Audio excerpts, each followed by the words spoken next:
Welcome to the Hope for Today podcast. Today is day 24. It is so good to be back with you, and we're covering a lot of ground today. Exodus chapters 19, 20, and 21.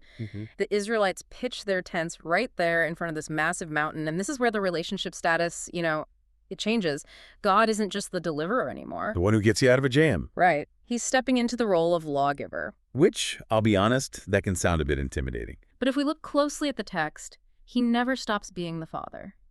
And the mission for this is really to see that these laws, even the detailed ones we'll get to later about, ox pits and property damage, they're actually an invitation. An invitation. It's about how to live in the presence of a God who is dangerously holy, but who desperately wants a relationship with his people. So let's walk up to the mountain then.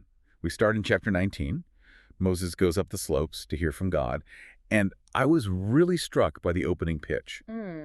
Before God demands a single thing, before a single rule is given, he reminds them of the rescue. He says, "You have seen what I did to Egypt and how I carried you on eagle's wings and brought you to myself." It's such a beautiful metaphor, isn't it? Eagle's wings, and it is absolutely crucial for understanding everything that follows. How so? Well, in the ancient world, law codes were usually transaction-based. You do this, and then the gods will give you rain.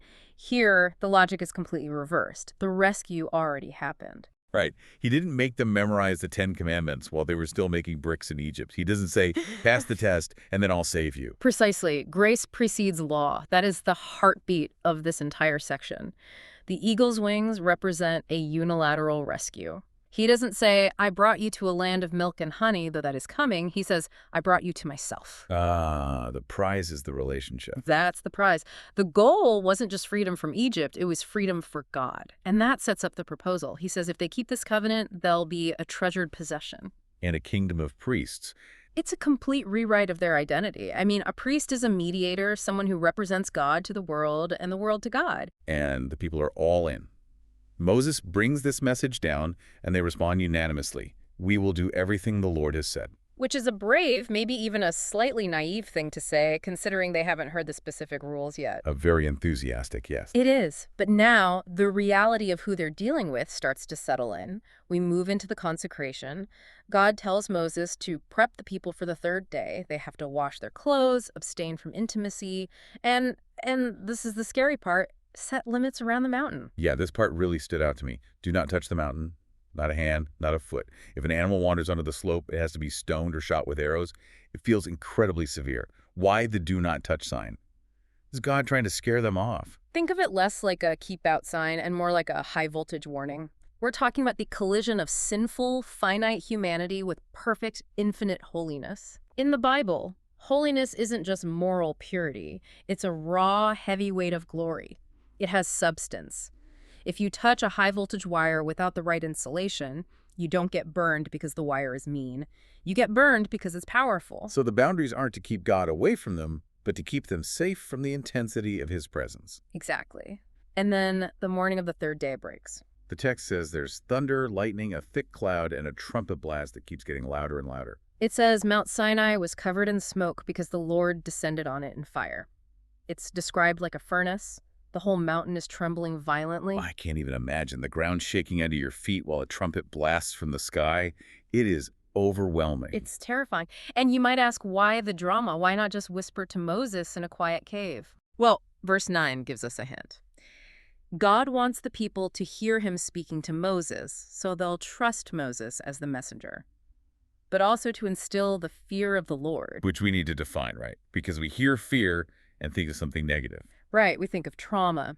But this isn't the fear of being hurt by a monster. It's the trembling awe you feel in the presence of something colossal, like standing on the edge of a hurricane. It keeps you from treating sin and God lightly. So, against this backdrop of fire and smoke and trembling earth, God speaks. Chapter 20, the 10 Commandments. And again, before we rush to the rules, look at the preamble in verse 2. I am the Lord your God who brought you out of Egypt. He flashes his credentials first. Always. Identity first, behavior second. I am your rescuer, therefore, live like this.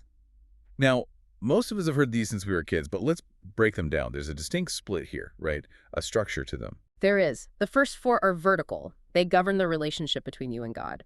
The final 6 are horizontal, governing your relationship with your neighbors. So starting vertically, number 1, You shall have no other gods before me. Absolute loyalty. In the ancient Near East, you could have a whole portfolio of gods, one for rain, one for fertility, one for war.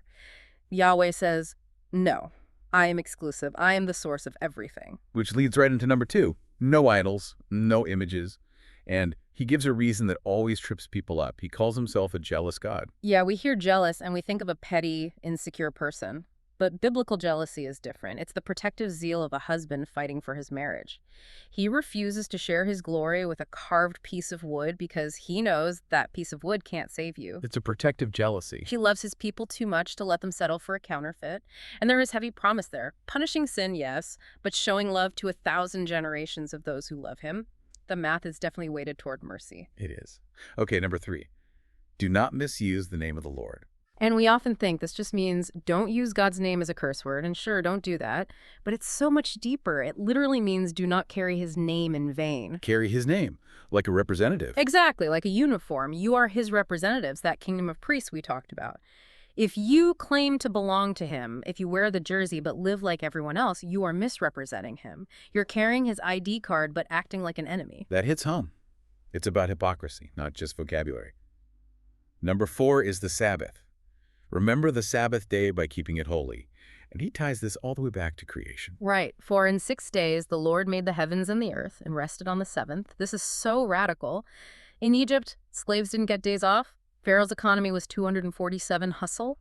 The Sabbath is an act of resistance. It says, I am not a machine. My worth isn't in what I produce. It's an act of trust. The world will keep spinning even if you stop working because God is holding it. So that's the vertical. Then we pivot to the horizontal, how we treat people. Number 5, honor your father and your mother. This is the bridge command. The family is the building block of society. And notice it's the first command with a promise attached. So that you may live long in the land. Social stability depends on the family unit. Then we get the rapid-fire protections. Number 6, do not murder. 7, do not commit adultery. 8, do not steal. 9, do not give false testimony. These are the pillars of a functioning society. You protect life. You protect the sanctity of marriage. You protect private property. And you protect the integrity of the justice system. Truth. Without these 4, civilization just collapses into chaos. And then the closer, number 10, you shall not covet. This one feels sneaky because you can't really arrest someone for it. Exactly. You can't police it. It's internal. It forbids the desire for your neighbor's house or spouse or donkey. It's brilliant because it diagnoses the root cause of all the other sins. Why you steal? Because you coveted. Why do you commit adultery? Because you coveted. God is saying if you can win the battle in your mind, you won't lose the battle with your hands. So God thunders these 10 words, and the people. They are terrified. They actually beg Moses, you speak to us, but do not let God speak to us or we will die. And God grants it. But before we leave chapter 20, there's this odd little section about altars. God says if you make an altar, use earth or uncut stones. And no steps. It seems so random, doesn't it? But it fits the theme perfectly. In pagan religions, altars were elaborate, impressive structures, human engineering to impress the gods. God says, don't bring your craftsmanship into this. So symbol is better. Simple obedience. Worship isn't about your performance or your beautiful architecture. And the no steps rule was about modesty. Pagan priests often expose themselves climbing high altars. God demands decency and humility. He wants dirt and uncut rock, not a monument to human ego. Okay, so that's the Constitution, the Big Ten.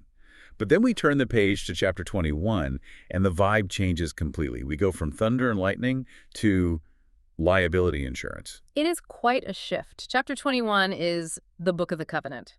If the 10 Commandments are the Constitution, this is the case law.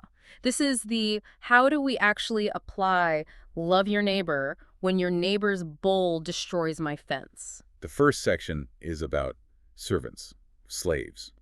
If you buy a Hebrew servant, it's jarring for modern ears to hear God regulating slavery rather than banning it. It is jarring, and we have to be honest about that, and we need to understand the context. In the ancient Near East, there was no bankruptcy protection, no welfare state.